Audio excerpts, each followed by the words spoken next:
Good afternoon, everyone. I have a couple things at the top, and then I'll hand it over to our guest today. Today, the Vice President and the White House Office of Gun Violence Prevention are hosting community violence intervention leaders from across the country to recognize their efforts in reducing and preventing violence and ultimately saving lives. God bless you. The event is a culmination of a week of activities hosted by the Office of Gun Violence Prevention for Community Violence Awareness Week. Community violence intervention programs are a key piece of the President's Safer America plan and have been shown to reduce violence by as much as 50%. That's why the Biden-Harris administration continues to make major investments in community violence intervention and other proven solutions to end the epidemic of gun violence. The President's American Rescue Plan provided over $15 billion to prevent crime and promote public safety, while the Bipartisan Safer Community Act provides $250 million in funding for community-based violence prevention initiatives. These actions are reducing crime and saving lives nationwide, with homicides and gun violence rates on the decline in 2023. We will continue to work to protect American communities from this senseless violence while calling on Congress to do its job and take further action to implement common sense gun safety measures. And finally, I also want to share a brief readout from a recent visit by senior U.S. officials to Guyana, Colombia, and also Mexico. Principal Deputy National Security Advisor John Feiner traveled to Guyana and Colombia February 4th and 5th, which followed a series of other high-level U.S. visits. In Guyana, he met with President Ali and Caribbean Community CARICOM Secretary General Dr. Carla Barnett to reaffirm U.S. support to Guyana's sovereignty to advance economic and security cooperation and to discuss CARICOM's priorities for their February 25th meeting. Haiti and Venezuela figured prominently in these discussions, as did Guyana's priorities on the United Nations Security Council. In Colombia, we issued a joint statement following Mr. Feiner's meeting with President Gustavo Petro that covered financing for sustainable infrastructure under President Biden's America's Partnership for Economic Prosperity Initiative, as well as ongoing cooperation on security and migration. The statement reaffirmed support for competitive and inclusive elections in Venezuela and implementation of the Barbados Agreement between representatives of Nicolas Maduro and the Unitaria Platform. Mr. Feiner expressed appreciation for Colombia's continued effort to promote dialogue, but also underscored the need for the international community to support an electoral process free of harassment and intimidation, where all candidates are eligible to run for office. Turning to Mexico for a second, White House Homeland Security Advisor Dr. Sherwood Randall led an interagency delegation to Mexico February 6th and 7th. She engaged in a wide-ranging discussion with President AMLO, and then separately, our delegation met with Mexico's Security Cabinet, both focused on bilateral and regional issues, including sustained cooperation on migration and joint efforts to promote economic opportunity and development in the Americas. During the fourth meeting of the Trilateral Fentanyl Committee established by President Biden, President AMLO, and the Prime Minister Trudeau, the United States, Mexico, and Canada agreed to 10 joint actions to counter the trafficking of illicit synthetic drugs, including fentanyl and firearms in North America. These are outlined in our joint statement that was issued yesterday. On February 7th, Treasury designated one of Ecuador's most violent gangs and its leader for fueling the recent surge of violence in Ecuador. The sanctions are just one part of the significant assistance we are providing to our Ecuadorian partners as they confront transnational organized crime and illicit narcotics.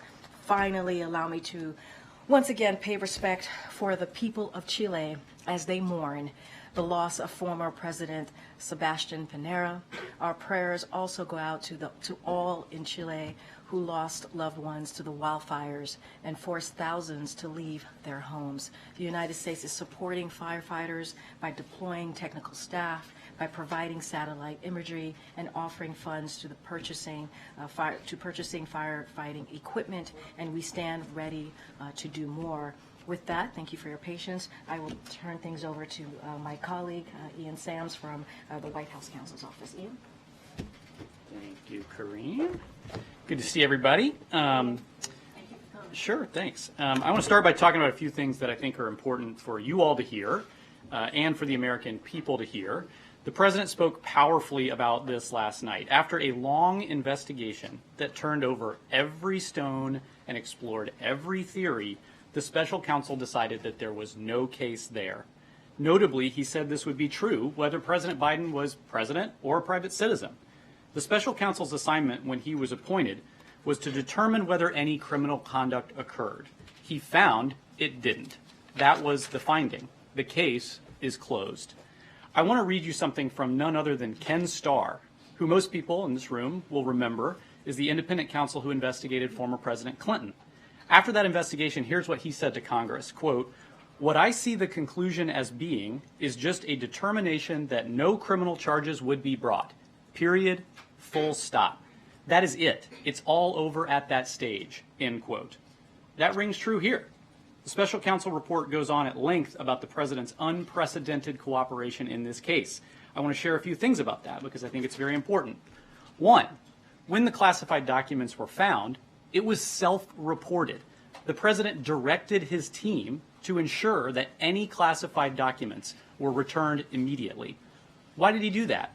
Because the president takes classified information seriously. He always has. He did not intentionally take classified documents. He understands documents like that belong with the government. He never made any attempt to obstruct. Two, he took unprecedented action to get the special counsel what he needed. He opened up every room in his family home and his beach house for comprehensive FBI searches, a first time in history.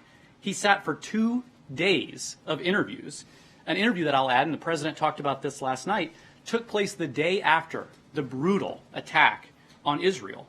The president was managing an intensive international crisis. You just heard the vice president talk about this. He answered dozens of follow-up questions to the special counsel in writing. 3, he didn't exert executive privilege over any contents of the report. He was transparent. He had nothing to hide. There was a long, intensive, and in many ways, yes, excessive investigation. But for context, you should all remember, in the case of former Vice President Mike Pence, who had a very, very similar incident occur right after President Biden, the case was closed within a few months. It was a brief, one-page letter to Mike Pence. But in this case, there was a 15-month investigation. The special counsel interviewed 150 witnesses. He sought and obtained 7 million pages of documents down to emails about moving trucks during the transition in 2016 and 2017. He spent more than $3.5 million taxpayer dollars exploring every possible theory that he could. And what was the result? He reached the inevitable conclusion based on the facts and the evidence that there was no case here. And this is important to think about in context of how this report is being viewed and by many of you being covered. This is the first special counsel investigation ever that hasn't indicted anyone. Every theory was explored, but the facts and the evidence disputed them. The decision was that there was no case to be made. In that reality, we also need to talk about the environment that we are in. For the past few years, Republicans in Congress and elsewhere have been attacking prosecutors who aren't doing what Republicans want politically. They have made up claims of a two-tiered system of justice between Republicans and Democrats. They have denigrated the rule of law for political purposes. That reality creates a ton of pressure. And in that pressurized political environment, when the inevitable conclusion is that the facts and the evidence don't support any charges, you're left to wonder why this report spends time making gratuitous and inappropriate criticisms of the president. Over the past 24 hours, we've actually seen legal experts and former prosecutors come out and give their analysis. Former Attorney General Eric Holder said the report, quote, contains way too many gratuitous remarks and is flatly inconsistent with long-standing DOJ traditions. The former acting FBI director said he had overseen many cases like this and, quote, You have to have explicit evidence of willful retention of these documents, and that is just not present in this case. The former FBI General Counsel, who I'll add was also the lead prosecutor in the Special Counsel Mueller investigation, said it was, quote, exactly what you're not supposed to do, which is putting your thumb on the scale that could have political repercussions. That's the assessment of seasoned professional law enforcement officials and prosecutors with deep experience at the Department of Justice. Unfortunately, the gratuitous remarks that the former Attorney General talked about have naturally caught headlines and all of your attention. They're wrong, and they're inaccurate, and they obscure a very simple truth that I want to repeat one last time, since I know it's hard to wade through 400 full pages. One, the report lays out example after example of how the president did not willfully take classified documents. The report lays out how the president did not share classified documents with anyone. The report lays out how the president did not knowingly share classified information with anyone. On page 2, which I know you all read, the report argues that President willfully retained materials. But buried way later on page 215, the report says, and I quote, there is in fact a shortage of evidence on these points. 200 pages later. Put simply, this case is closed because the facts and the evidence don't support the theories here. The gratuitous comments that respected experts are saying is out of line are inappropriate.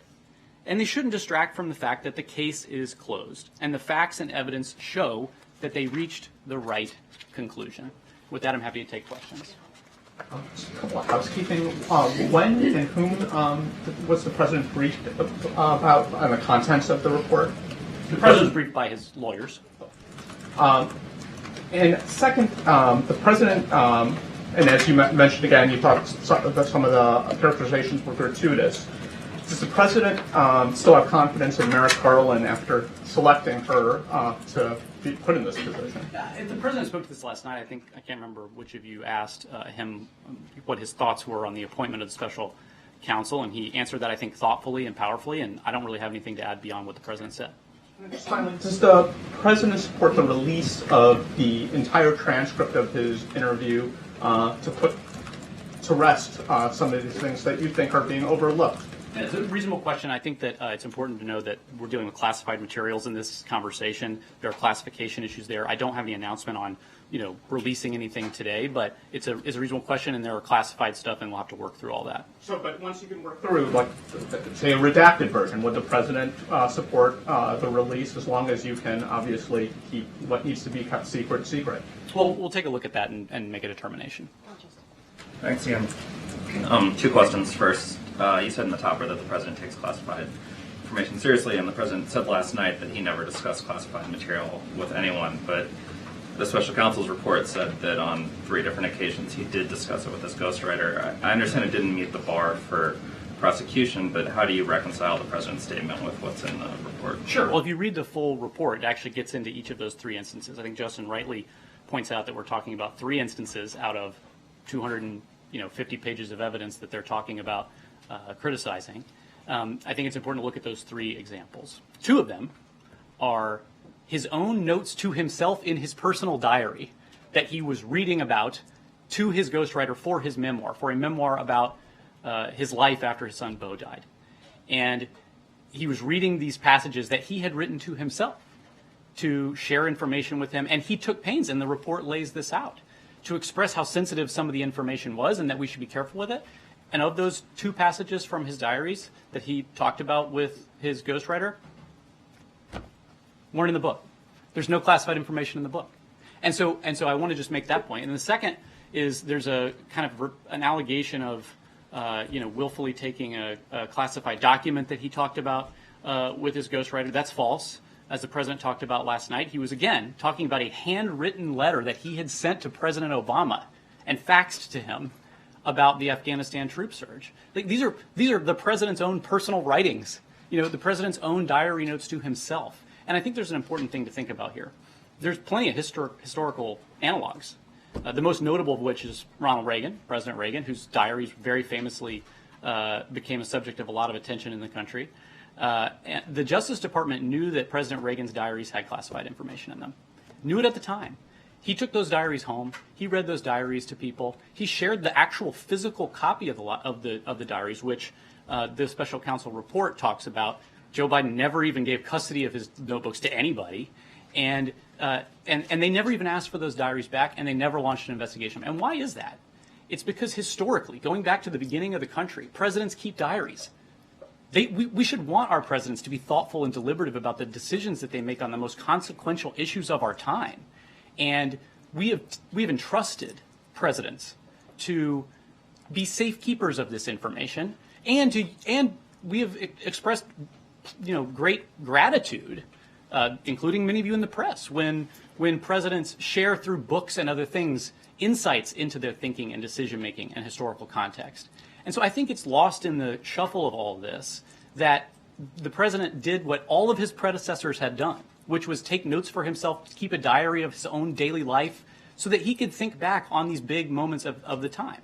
And so, that's important to know about this allegation that there was sharing. Right. Is your contention that just because the president rewrote classified material in his own words and then shared it with somebody who didn't have the security clearance for it, that it was okay? Well, let's look at the report. I mean, we talked a lot about the report. I understand it's long, 400 pages. I'm not sure how many people in this room have read the entire thing.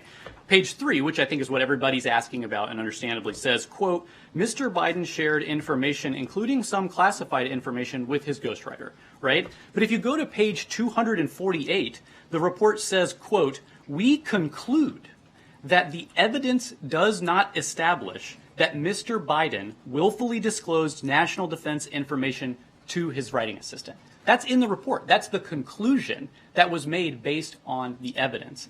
And there's something else I want to add about this because we've gone back and forth. On page 1 of the report, it says the president willfully retained classified marked documents relating to Afghanistan.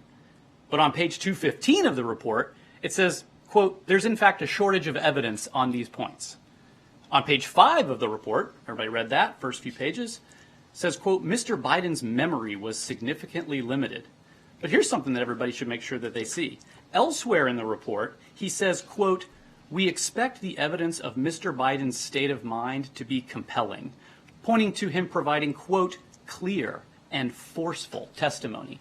That's his comments on his state of mind later in the report. And so I think it's important to kind of take the report in its totality and understand that in that report, the facts and evidence refute the theories that are floated that they explored. I think maybe we disagree on if he should have used the word willfully last time, but there's one other thing I wanted to ask you about, which is that his attorneys said that they were going to work on a process to make sure that none of this happens again. Yeah. Obviously, there's the potential that this administration has less than a year left, so I'm wondering if you could detail what the timeline is on that, what you guys are considering for that type of process. That's a great question. I think that something that this issue a year ago brought to light is that this is a, unfortunately, very common occurrence in our country. The National Archives has talked about how 80 different libraries and collections just in the last decade or so have called and said, oh, we found classified documents in these papers. And they have a process that you're supposed to turn those back in. But then, we had the issue with President Biden. Immediately after that, we had the issue with Vice President Pence. And I think it's important to understand that this is a common occurrence, and the president thinks that we should fix it. Like, he gave all these documents back. He knew he did not, that these governments should be in possession, that the government should be in possession of these documents. And so what we're going to do is the president's going to appoint a task force to review how transitions look at classified material to ensure that there are better processes in place so that when, staffs around the building are rushedly packing up boxes to try to get out during a transition as quickly as possible, at the same time and up until the very moment that, they're still governing and doing matters of state, they're going to try to make recommendations that can be fixed, and he's going to appoint a senior government leader to do that. We'll have more on that soon. 2017 that he had classified material downstairs. He posted about it. In your advocacy here and in the President's counsel writing back to Mr. Herr, you're saying that there were gratuitous comments, that there are false pieces of information. How is the American public supposed to process this when we also live in a world where former President Trump asserts that there was a politicized process that resulted in his prosecution related to classified documents and other things. So for the public, if Democrats and this administration say, trust the Department of Justice, trust the institutions, but you're also arguing here gratuitous political cheap shots and false assertions. How are they to process that? Well, I talked about this actually a minute ago, and I think, when you have the former Attorney General, when you have the former acting FBI director, when you have the former general counsel of the FBI, these are experienced people at the Justice Department who spent decades working at the Justice Department, and they're saying it's gratuitous. They're saying that this is inappropriate, that this is inconsistent with DOJ policy and practice. That's them saying it.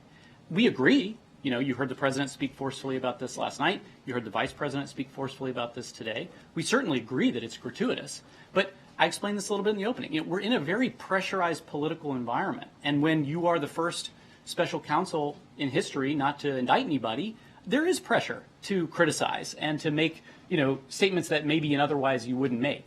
And, I think that it leaves you wondering why some of these critiques are in there. But I think it's also important to just fundamentally distinguish between the prior case that you mentioned. I want to be careful in terms of commenting on that. But the special counsel report goes into great detail about the differences and distinctions there. And I think it's important to understand that the criticisms that you're hearing of the gratuitous comments in the report, which are wrong, frankly, this is being shared by people who have deep experience at the Justice Department. On the many issues related to memory, they certainly seem to prompt an angry response from the president and from his advocates.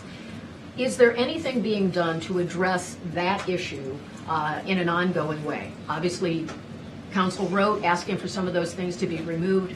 It is potential that Robert Hur could be called before Congress to testify in public. Are there any steps that the administration would take addressing that specific issue? Is it in relation to overall medical physician's report of the president or other things to demonstrate what is the issue with memory, and is it a factor that deals with his capacity to serve? Well, I have a lot of issues with the contents of that question, and Karine's answered a lot about the president's transparency in his medical records and his physical and things of that nature. And I, leave that to Karine to handle. But I'll say, I just read you this. Page 248, later in the report, he says, quote, "We expect the evidence of Mr. Biden's state of mind to be compelling," pointing to him providing, quote, "clear and, quote, forceful testimony." I can't explain why the report veers all over the place on this issue. I can just say, and as you've heard from the vice president, you heard from members of Congress yesterday talking about their recent interactions with the president. One, Congressman Goldman from New York, talking about his interaction with the president the day before this interview, when Congressman Goldman was on the ground in Israel, and the long and intensive and detailed conversation they had about what was going on the ground. We just reject that this is true. And I think that it does raise questions about the gratuitousness, and it raises, makes you wonder why that's in there. Thank you, Karine, and thank you, Ian. So you are discrediting some of the findings in this report. You are discrediting some of the observations of President Biden. So why should the American public accept the conclusion that charges weren't warranted? I'm not sure I understand exactly what you're asking. I'm saying you're claiming that much of the report is inaccurate. So why are you so confident that the conclusion is correct? The conclusion has been obvious from the very beginning. It was a long, intensive, sort of meandering investigation that came to the conclusion that in February of last year, everybody knew that this wasn't intentional, that this was an accident, that they were found, and as soon as they were found, the president said, give them back, get them back as soon as we can, and fully cooperate with everything. So he reached the inevitable conclusion because it's the truth. The conduct of the investigation throughout and the gratuitous comments in the report are troubling, and they're inappropriate. But I think that the finding was the obvious one because it's the truth. President Biden blamed his staff largely for the mishandling of documents and where they ultimately ended up. Does the president believe he did everything right when it comes to handling classified material? Well, just look at the report. I know it's long, but the report talks about how the evidence is that these were most likely things that were packed up by staff during movements and transitions and things of that nature. So that's reflected by the report. It's not some accusation by the president. It's just true. I mean, you guys know, you guys work with White House staff all the time. We support the principal. That's our job. And the principal relies on their staff to help them with things. And the president said this last night. He talked about how, looking back, if he had been he was more engaged in that process of the packing and the moving things to make sure that things were being done the right way. And I think the most important thing to remember is once it was realized that something wrong had happened, he did everything right to get it back and to fix the problem. What about all the stuff that he talked about that was in his home, in filing cabinets that were either locked or able to be locked in his house? What stuff was he talking about? Classified materials? Well, we talked about, the report goes on at length about this. I'd encourage you to read it. It talks about what he said last night. He said the stuff in my house was all in filing cabinets that were either locked or able to be locked. Didn't he put them in his home? I'm not really following the question. I think that what's clear is that, and I told this to Justin a minute ago, he has personal diaries that he had. Of course he has his personal diaries. The documents that were taken were jumbled up in boxes and found inadvertently in places, and that's what happened. So We got to move on. Yeah, thank you.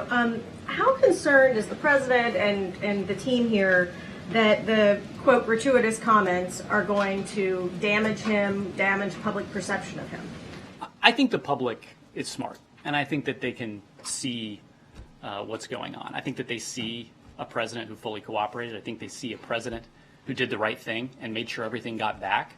And I think that they see that this was a long investigation that ended without a case to be made. And, I think that they can see and understand, when people are gratuitous and make comments that they shouldn't make and that are beyond the remit of a prosecutor to do. I think that they understand that. And I think that they'll understand that the president did the right thing here. If the 7th and 8th were obviously, or 8th and 9th were obviously like very busy days where the president was overstretched, taking calls in the middle of the night, all of this, why continue with the interview with her? Why not do it on another day? Why give him the opportunity to have these lines in the report about lapses, about timelines? He should have thrown up roadblocks. Is that what you're saying? No, he committed to it, and like, hey, the world is on fire. Could we do it another day? I'll tell you what's interesting about this, and this is oddly not in the report, is at the beginning of his interview, the special counsel told the president, "I understand that you're dealing with a lot of things right now, and I'm going to be asking you questions about stuff from a long time ago. I want you to try to recall to the best of your abilities." Things of that nature. That's often what prosecutors would tell witnesses. So, he understood that, but the president was going to commit to being cooperative. He talked about this last night. He wanted to make sure he had everything he needed, and he didn't want to throw up roadblocks. We got to move on. Good. Thanks, Karine. Just a first question. Has the president read the entire report, and when was he given the report? Did he review it when his lawyers did the privilege review? And do you have any just context on when he himself found the findings of it? We received the report yesterday from the Justice Department and formally sending it over. Obviously, the president's lawyers were doing the privilege review that we disclosed to everybody was happening and disclosed when we had concluded it. And so I think they were they had briefed him on the material as the client, as is typical in a legal case. And then we received the full report yesterday. The president's been pretty busy. I'm not sure he's read 400 pages. I'm not sure how many folks in this room have read all 400 pages of it, but he certainly is familiar with the contents of the report. Just one quick follow-up. The president was animated last night, rejecting the idea that he did not remember when his son died. Can you provide a little bit more context about, was he directly asked in the interview by the special counsel for the dates? Was it part of a broader conversation? I just think some additional context to understand what is in that report might be helpful. Yeah, the president was pretty clear last night, and I think that the American people have heard from him for years about the pain and the suffering that they went through when Bo passed away, and the gravity of that. And I think to suggest that he couldn't remember when his son died is really out of bounds. The conversations in the interview back and forth, he's being asked about, file folders from a basement and how did they get there and what is that and what were you doing around that time and things of that nature. I don't want to, just to be very careful, I don't want to get into specific things while it's still in a classification process. But, it is safe to say that, of course, the president knows when his son died. So do you have any sense of why the special counsel would write explicitly in the report that the president was unable to recall when his son died? You'd have to ask the special counsel why he chose to include that. Thanks, Karine. Thanks, Ian. So you said that you told the special counsel that the criticisms of President Biden were inaccurate, gratuitous, and wrong. So how did the special counsel respond when you told them that? I put out his report. So they ignored. I'm unaware of any changes that were made in response to our very strong, forceful, and rooted in evidence arguments that we provided. And you had just mentioned how these interviews happened shortly after the October 7th attacks. The president mentioned it last night. In mentioning that, does that mean that possible memory lapses happened because he was so distracted by what was happening overseas? Or do you dispute that he had any memory issues during those hours of interviews? I dispute that the characterizations about his memory that were in the report are accurate because they're not. And I think the president spoke very clearly about how his mind was on other things. I mean, he was dealing with a huge international crisis of great global consequence. And, he was trying his best to answer questions in this interview because he wanted to be fully cooperative. So there were no memory lapses during... I think there's something important that people should remember about the way that sort of interviews like this happen. God forbid, one of you guys ever have to get interviewed by a prosecutor, and I hope you don't. Witnesses are told, as I mentioned by special counsel, to do the best they can to recall or remember things, and they're not supposed to speculate. They want facts. They want facts and evidence, and so I think probably in almost every prosecutorial interview you can imagine that people have said that they don't recall things because that's what they're instructed to do. So I think that's just important context to keep in mind. And just lastly, in September, the president was asked about Trump's classified documents being found in Mar-a-Lago, and he said, quote, "How could that possibly happen? How could anyone be that irresponsible?" But there were classified documents found in the president's garage in a damaged cardboard box. So would that be considered irresponsible? Look, I think the president made clear that he gave everything back as soon as he found out that he had it. And so I think that it's fundamentally incorrect to try to analogize the situation, or and frankly, the report says that too. And the idea that that he did anything except be totally cooperative and to take great strides to ensure that the classified documents were returned speaks for itself. Okay, good. Thank you. Ian, the vice president referred today to the report as being politically motivated. Is that the position of the White House, that this report was politically motivated? I saw the vice president's remarks. I thought they were very powerful, and I talked about this a little bit at the top of our conversation here today. There's an environment that we are in that generates a ton of pressure because you have congressional Republicans, other Republicans attacking prosecutors that they don't like. And it creates, a need. If you're going to determine that charges weren't filed, people are human and they're thinking through, what do we need to do? And, it leaves one to wonder exactly why he included a lot of the criticisms that were in there. Also, with regard to the staff, President Biden has had some staff members who've worked for him for decades. He referenced their mistake last night. Has he had a visit with any of these staff members? Do the staff members who are responsible for taking those documents to his house, do they still work for the president? Have there been any consequences? Well, I think I talked about this also before. I mean, this is an issue that has plagued administrations of both parties for 50 years, where accidentally things get shuffled up and taken and removed. And the archives has, literally they put a frequently asked questions page on their website about what you do if you find them accidentally. That's how often it happens. And, he gave them all back as soon as he found out about it. We understand that mistakes happen sometimes. I'm not going to get into sort of individual witness or parsing like that from the report. It didn't happen for President Obama, President Clinton, President Bush Sr., or President Bush Jr. I don't know if 3 people makes it a common. That's actually not true. Officials from all administrations from the past, half century or so have had this accidentally happen. But you're parsing 2 things. You asked me about the fact that, and the report states this clearly, that this was likely the result of inadvertent packing by staff. And you asked exactly about the staff issue, and so I'm responding about the staff issue. Okay. And you can't say whether the staff still work for President Biden? Well, I'm saying that the question you're asking about the frequency and normalcy, unfortunately, of mistakes like these being made, they happen. And what matters is how you respond to it. And when you find out that there was a mistake that was made, you give everything back, and that's exactly what was done. Thanks, Ian. What does it say about Merrick Garland's judgment that he appointed someone who ultimately put out a report that was so egregious, so inappropriate, and flouted department regulations and norms? I think the president actually answered this question last night. I'm not sure which of you asked him it, but he talked about his views on the appointment of the special prosecutor, and I really don't have anything beyond what he said. Two things I was hoping you could quickly clarify. The report says that in 2017, the president told his ghostwriter that he just found all the classified stuff downstairs. Why did he not report that at the time? Well, and this is included in the report as well, if you read through it. The president was talking about a handwritten letter that he had sent to President Obama that he faxed to him about the Afghanistan policy in 2009. And he says, and this is in the report, that he said last night, I should have said sensitive. I should have said, really careful, more careful language about that, because he was talking about something that was a personal, like a letter he sent to the president. So in his mind, it was sensitive, but what he said was classified. Yeah, this is in the report. They talk a lot about how, the president actually took great care when talking with his book writer to note things like, hey, you need to be really careful with some of this stuff. I'm not entirely sure about it.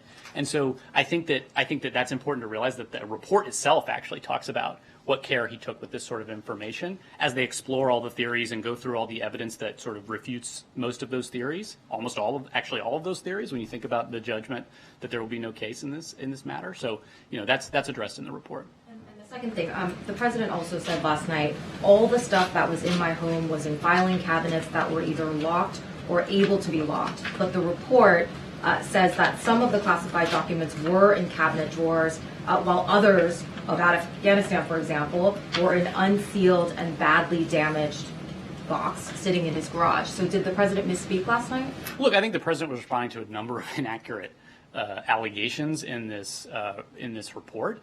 We've talked a lot about, Justin asked about the diaries. I mean, this is his personal diaries. Of course, he has them in his house. So, I don't have anything kind of to add on what he said last night. I want to follow up on the vice president's comments on, you've been saying gratuitous. She said politically motivated. Is it this administration's stance that this report was issued in part, or there was a motive in this issue, a goal with this report to inflict political harm on the president? I think that you have to look at we talked about this at the beginning of our conversation today. You have a situation where former DOJ officials are talking about the political repercussions of these actions, and that it's incumbent upon the prosecutor to take great care to follow departmental policy, to not criticize unindicted conduct and behavior or characteristics, which we've seen in this case. That's former DOJ officials. But this White House right now, is it the stance by this White House that this report was issued in part with a motive and a goal to inflict political harm on the president? I heard the question the first time, and I have nothing to object to in what the vice president said. I thought she was powerful and forceful. But also, just to follow up, I'm sorry, this administration, as you said that Republicans have often attacked prosecutors, independent systems, and you said that's created an environment where, if I've interpreted this right, there is an incentive by the special counsel to include some of this language. But often I've heard from Democrats and this White House say that those attacks against independent systems can also sow distrust with the public and those independent institutions. By saying that this is politically motivated, not just gratuitous, but politically motivated, does this not also sow distrust with the public? I reject that. I reject that question. You see this, and it's in the report, the letter that the president's lawyer and the White House counsel's office sent to the special counsel to talk about the Department of Justice norms and policies that they see as being violated by some of the comments and remarks made in the report. And so, I think that that's a false equivalence kind of question, because what we have argued and what we continue to say and believe is that you're not supposed to make these sorts of things according to Justice Department policy. The president, when he ran, and you guys all know this because you heard this, talked about how important it was to restore the rule of law. And he understands that. And he talked about this last night, to MJ's point, about the appointment of the special counsel and sort of how he felt about that. This is a president who is committed to restoring those norms. And I think when we object to some of the gratuitousness in the comments that you're asking about, and you hear me talk about the former Attorney General and other people who've made those comments, they are criticizing that this does not follow those norms. Do you think it was politically motivated? Yeah, I know. We got to keep going, guys. respect to the portion of the video and the transcript where he was asked about his time as vice president and about Beau Biden's death, why not release those parts of the video? Those aren't classified. It's a transcript we're talking about, and I already addressed this with Justin. Okay, so what you're saying is this wasn't a video. There's not tapes that you can release of that. I was just responding. I think that the question is about the transcript. Okay, and as far as former Attorney General Holder is concerned, you referenced him and the normal DOJ review process. He brought that up in his tweet as well, or his ex-posting. What part of the normal DOJ review process is the White House saying was violated or bypassed in some way? Well, there's actually, it's an interesting question. It's a little in the weeds, pardon me, but the special counsel regulations that exist at the Justice Department govern the process that is supposed to happen here, and the Justice Department has its own sort of manual of procedures. And as you've heard from those experts, you're not supposed to sort of criticize unindicted conduct when you're making these determinations. Okay, Phil in the back. Thank you. A follow-up and then a separate question. You said a moment ago that the president was responding to inaccurate information when he claimed last night that all the stuff in my home was behind locked filing cabinets. Is he entirely clear now, at this point, where all the documents were discovered? And does he now know that his statement about locked filing cabinets is false? The report lays out in 400 pages of detail all of the evidence and all of the review that they conducted in looking into this matter. The president made sure that all of the classified documents that were found were returned promptly to the government, which is what you're supposed to do, which is why this is the inevitable conclusion that there is no case here. And that's not what I asked, though. Does he know that his statement yesterday that all the documents were behind locked cabinets was inaccurate? Is he clear in his mind? I know that last night was perhaps stressful, confusing environment, but does he now I understand what you're trying to ask, Phil, and I think that I've answered the question. So I have a separate follow-up question, and that is my follow-up question after that lack of a response was there was an eye-popping moment in the report specifically about the president's ghostwriter, and that was that after he learned that the special counsel had began an investigation, he deleted some of his recordings. Now, those recordings were able to be recovered. What I'm curious about is, can you say definitively whether or not the president or anyone else at the White House was in contact with his ghostwriter?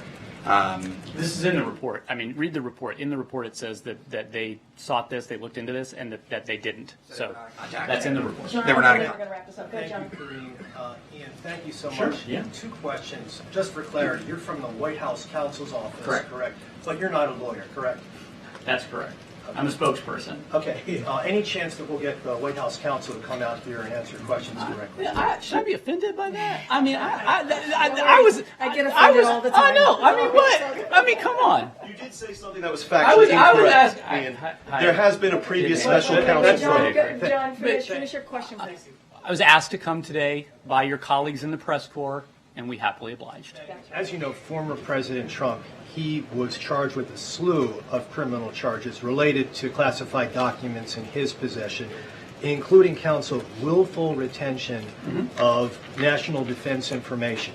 In this report, it's made clear by the special counsel that President Biden willfully retained and disclosed classified material. He kept it in unsecured locations after his vice presidency, which presented, according to the special counsel, serious risks to national security. So my question to you, Ian, is can you explain to every voter out there, every American, why it is that President Biden essentially is let off the hook and former President Trump is now facing these slew of criminal charges, which seem to most people very similar? Great wind-up, John. I mean, really a good wind-up. I talked about this already. Page 1, willful retention. Page 2, 15. There is, in fact, a shortage of evidence on these points. The report itself goes through in great detail the facts and evidence that led to the obvious conclusion that there was no case here. The report itself answers the question you're asking about the distinction between 2 cases, as you guys have heard us from the White House say for a long time. We're very careful about commenting on certain cases like that. I would encourage you, perhaps all of you, read the report.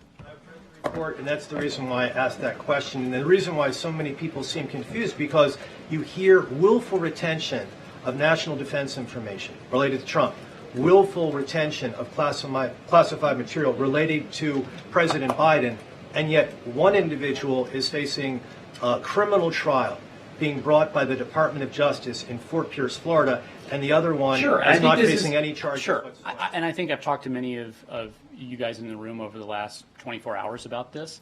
The allegation that there was willful retention of documents is refuted by the evidence in the report, and the conclusion was made directly that the evidence does not support that claim. He explored the theory. It's in there on page 2. Everybody focused on it. I'm exploring the theory of willful retention, but that the evidence as a whole was insufficient because that's not what the facts show. Thank you so much. Thanks, Karine. Really appreciate it, guys. Thank you. There Thanks, was Ian. a previous special counsel probe that did not result in indictments, by the way. The Ham-Jordan case. Okay, thank you. I would say refer to the White House special counsel, and now, not special counsel, but legal counsel. They're here. They came. Okay, go ahead, Elmer. Excuse me. 2 questions just following up on comments that the President made last night. President Biden called the military operations in Gaza over the top. And this comes after the White House has pretty consistently defended Israel's conduct. What's changed, and what exactly did the President mean by over the top? Yeah, so first of all, I would say nothing has changed. His position hasn't changed. I don't think his messaging has changed. We don't think his messaging has changed. He doesn't believe his messaging has changed. This isn't something the first time he's done so, what you heard from him yesterday. Look, the President made it very clear in his comment that he was obviously talking about Israel's conduct in Gaza, and he's been clear. He's been clear that the United States wants to see Hamas, a terrorist organization, defeated. He's been very clear on that. That is a shared goal that we have, obviously, with Israel. But at the same time, while we have said that, we have been also very clear, the President has been very clear, that they must do so by ensuring that their operations are targeted and conducted in a way that we are protecting innocent civilians. And that is something that we have been incredibly consistent about here in this administration. We want to make sure that we are also protecting innocent civilians. So that is what the President was speaking to yesterday. He was asked, obviously, a direct question, and he answered that. Secondly, the President last night bristled against the fact that many Americans have concerns about his age. I think to a question of one of my colleagues, he said, that's your judgment, suggesting it's the media's judgment. There's no shortage of published polls that suggests Americans have concern about his age and stamina, and it's been put in all sorts of different ways. So is the President out of touch with what Americans feel about this issue? So, look, obviously when it comes to the report more broadly, you just heard from my colleague, Ian Sams, that part of the report we don't think lives in reality, and that's what he was speaking to, where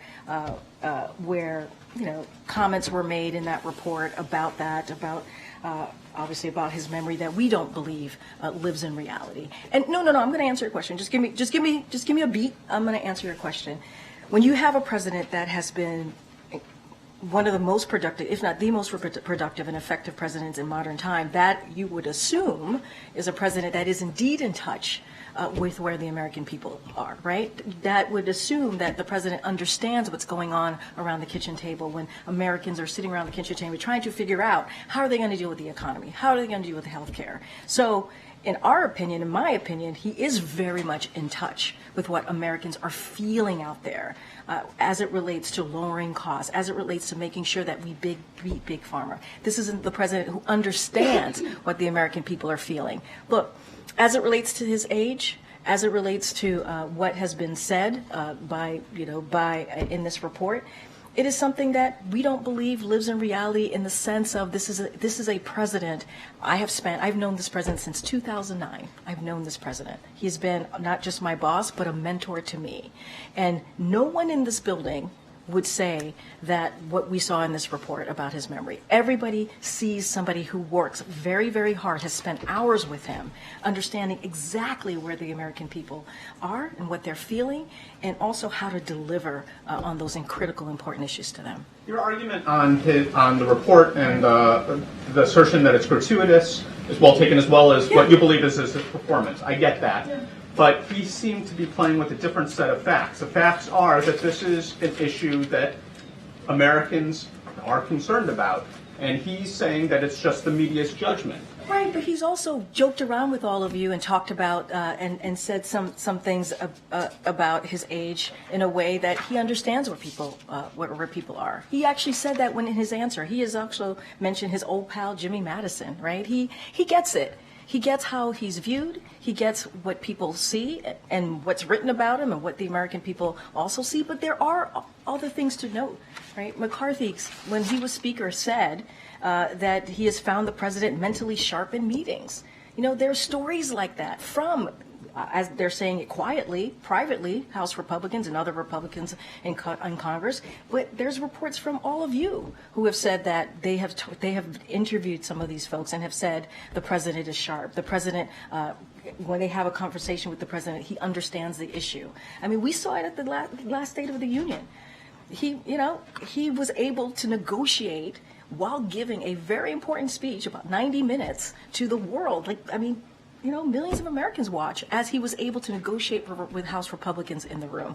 So people see that also for themselves. They also see that for themselves as well. So does the president feel that this is the result of Americans being concerned about his age is just based on a media narrative and it's not based in reality? What I'm saying is that he understands what people may think. He's actually joked about it. He actually has joked about it, saying Jimmy Madison and has said many other things. He says, I know people think I'm 40 years old. Like, he's made jokes about it. So he gets it. What I am saying in front of you today is that he has results. There are results. His record, the data shows that this is a president that gets where the American people are and has delivered in that way, whether it's the economy, whether it's healthcare, even on the global stage. What other leaders have said about him. Right? What he has been able to bring leaders together, more than 50 countries, to deal with an issue, a war, to be very clear, in Ukraine, where the brave people of Ukraine are fighting against Mr. Putin's aggression. So world leaders see it. Leaders on the other side of Pennsylvania, whether it's a Republican or Democrat, see it. And so that matters as well. And that's what we're trying to say to you as well. It is that we have seen and we have heard from others that this is a president that has delivered, and this is a president that's going to continue to do so for the American people. Go ahead, Selena. Thanks, Karine.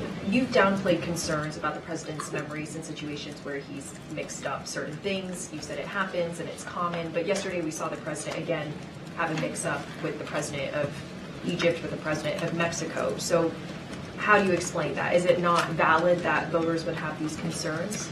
Look, what I would say is this. That this is a president that has had relationship with world leaders for more than 40 years. He has. And at times, and I even said this yesterday, has he misspoken, as many of us do. I've laid out some examples of even Speaker Johnson just on TV on Meet the Press on Sunday, who said he supports Iran when he meant to say he supports Israel. It happens. It truly, truly happens. In that same answer that he gave, he actually gave an incredibly detailed answer on the overlapping dynamics in the Middle East as he was responding to the question that he received from one of your colleagues. And look, I want to quote one more person, as I've been quoting folks today. Yara Rosenberg at the Atlantic said, Biden has gaff names his entire career. His entire career. It is not uncommon that he has done that, like many of us do.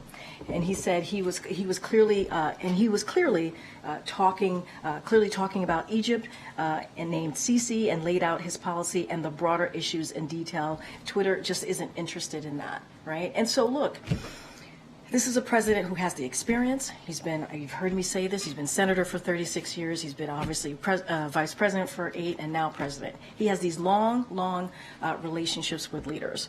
I think what's important here is to remember is that when it comes to the essence of the issue at hand, he understands that and has dealt with that probably, better than any modern day president, because of the record that we have seen, because of what has presented in front of him as we look at what's going on in the world, what's going on in Ukraine, what's going on in the Middle East. How did the president react when he first saw the report? I'm not going to get into private discussions, private conversations with the president. And just to follow up quickly, I think Justin had asked this before, but Ian Sams was making this argument that these are notes that he was reading from his own personal notes, from his own personal diary, but that can still be classified information even if it was stuff he had written to himself. So is the White House disputing that there was classified information there? So look, I'm not going to get into, Ian spent a good couple of minutes going back and forth and answering that question. I'm just not, I don't have anything else beyond what Ian,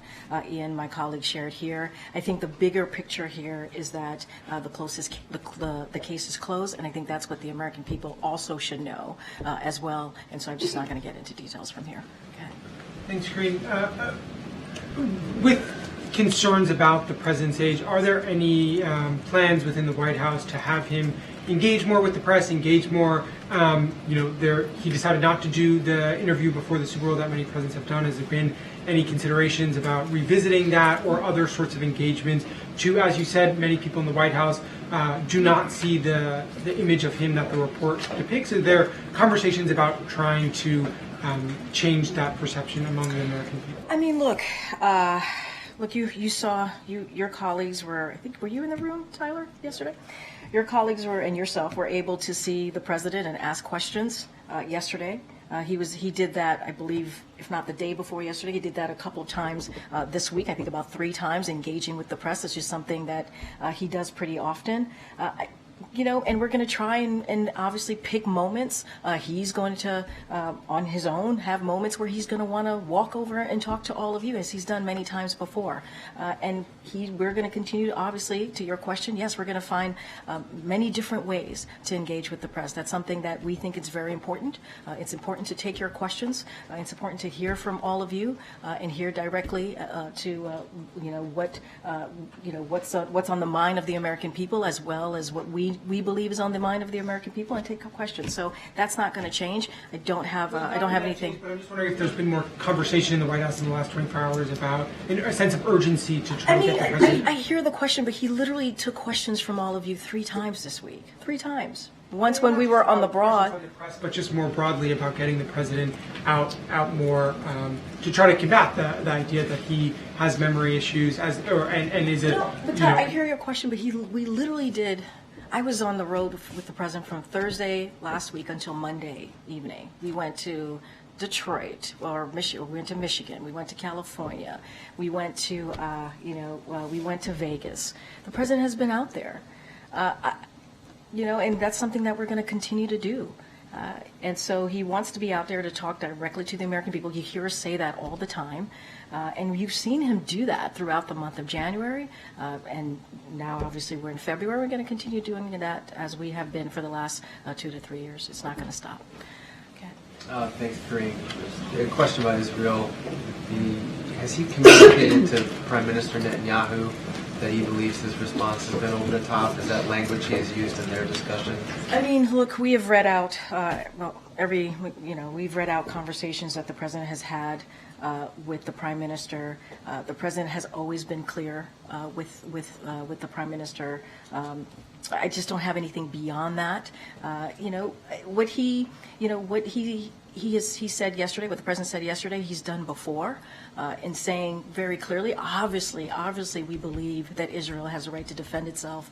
Obviously, we believe we are in agreement that a terrorist organization, they have to make sure that they deal with this terrorist organization that on October 7th, terrorized and killed more than 1,200 people. That is a reality. But at the same time, the president has also been clear that their military operations need to be done in a precise way, in a more targeted way. We need to protect civilians' lives. And so, that has been the case. Now, in the broader scope, the president has been working with his team to make sure that we have another humanitarian pause. We understand how important that is to make sure we bring those hostages home to their friends, to their family, to their loved ones, and also get that really critical, important humanitarian aid that's needed in Gaza, get that in there. And so that's been the president's position. Nothing has changed there. Can you clarify whether there's been any change in White House policy with regard to tying aid for Israel to its actions? I don't have any change of policy to announce to all of you. Since my colleague referenced a question that we asked last night, the question was about voters having concerns about the president's age, and his response was that that was my judgment. It was obviously making a reference to public polls that are out there that indicate that voters do have this concern. So does the president not believe that many voters have this concern about his age? I mean, the president's talked about it. He's joked about his age, right? He has joked about his age, understanding what voters might think. He has. He's done that pretty often. I think I think the other thing that we want to make sure that you all understand is that this is a president that also has delivered for the American people. That is a fact. That is something that we see in the data. That is something that we see in the policy, whether it's a bipartisan legislation that we've been able to get through that people didn't think we would be able to get through, whether it's as it relates to like infrastructure or the Chips and Science Act, real things that American people feel.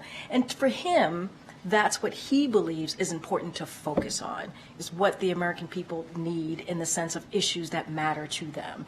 And that's what he wants his focus to be. That's what we want our focus to be as well. That's what we're always trying to communicate with all of you. But he jokes about it all the time. He makes jokes about his age all the time. I'm just asking for clarification on why the fact that we brought up that concern prompted him to say, this is your judgment. As though there isn't because what that shows that voters do have that concern. Well, I just stated moments ago, it is your judgment, right? In the sense of like that is not what we see, right? When we see what it wasn't my judgment, but meaning more broadly. I'm not talking about you specifically. Yes, more broadly. I'm just asking, does the president believe and understand that that is a concern that voters have? I already said he understands. That's why he makes jokes about it. He understands that. But what we are trying to say is our judgment from here, what we see from this president is a president that is zeroed in and focused on the American people. When we see him working, he is focused. And we don't see what, for example, all of this was brought up by the report. We do not believe that part of the report lives in reality. And that is what we're speaking to. That is what we're talking about. Do you think there's any risk to the president sounding like he's dismissing that concern when he has that kind of reaction to a question like that? Look, the president is going to obviously speak for himself and lay out what he thinks is important to talk about as it relates to the American people. When he wants to talk about the economy, he wants to talk about health care. We are talking this week about gun violence, right? How do we prevent gun violence, which is an issue that is incredibly important to communities across the country. When you think about gun violence being an epidemic in this country, those are the things that he wants to focus on. Those are the things that he wants to make sure that the American people understand what we're doing to deal with those critical issues. As it relates to his age, he makes jokes about it. He does. You hear him make jokes about it all the time. He gets it. He gets it. But he also wants to make sure that we are talking about the issues that, and I talked about this almost starting this, the briefing here, is what people really care about when they are sitting around their kitchen table. And that matters. We believe that matters as well. Okay, Francesca. Thanks, Karine. Picking up on Tyler's line of questioning, why wasn't there a 2-2 today with the German chancellor? Look, we always find different ways to engage with the press when we do these types of bilats. There are many things that come into consideration, and with this trip, there was no 2+2. You're going to see, obviously, there's going to be some of your colleagues going to be part of the pool spray in a couple of minutes, not too long from now, and so you'll have an opportunity to see the two of them. Look, every visit is different. And they're different for different reasons. It's not just us. We have conversations with other countries that the leader, obviously the leader of the team of the other country. This just happens to not have a 2+2, but that's not always the case. And yesterday, when you made light of the president's verbal flubs, had you been briefed on the special counsel report or seen it at all? Nope, not at all. And what do you mean when I made light of the president's verbal flubs? Well, you made some jokes in response to questions about the president confusing world leaders with deceased world leaders. And what I did was I tried to state very clearly that, and yes, I did it in a light way because it does happen to many people. And I actually talked about one of your colleagues that I do it to all the time. And so, look, I just want to be very clear. This is a president that is very much focused on the American people. He is very much focused on making sure what he was elected to do gets done. With the promises that he's made to communities across the country gets kept. So I just want to make sure that is made also very clear. And finally, in response to the special counsel report, one of the president's Republican presidential rivals, Nikki Haley, has called for a mental competency test for the president. Is that something that the White House is actively considering as a way to try and put to rest some of these allegations about his memory lapses? I mean, look, I'm not a medical doctor. So certainly I'm not going to stand here and make opine on tests or anything of that nature. What I can say is that, and I remember talking to the president's doctor last year when I was asked about a cognitive test when the president's physical came out, and he said to me, and I'm paraphrasing because this was over a year ago at this point, that because of the president's actions every day, what he deals with world leaders, the domestic issues that he has to deal with, he believes that shows, right? That shows that the president is very much active and understands what's going on, right?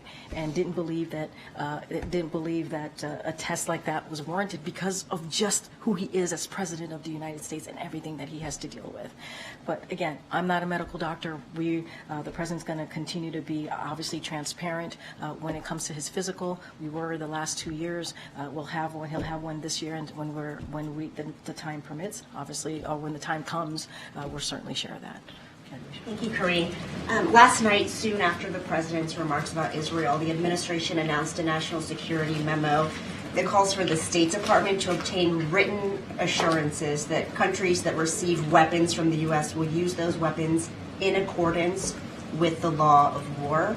Jake Sullivan, Kirby, others have previously said that the U.S. already requires those assurances. So why did the administration feel the need to formalize that and ask for it in writing now? So look, so this memorandum that you're speaking of, it emerged in part with our discussions with members of Congress, so this obviously memo came out yesterday, and so it's called the National Security Memorandum. It outlines the standards that countries must adhere, as you just laid out. But I also want to be clear: there are no new standards in this memo.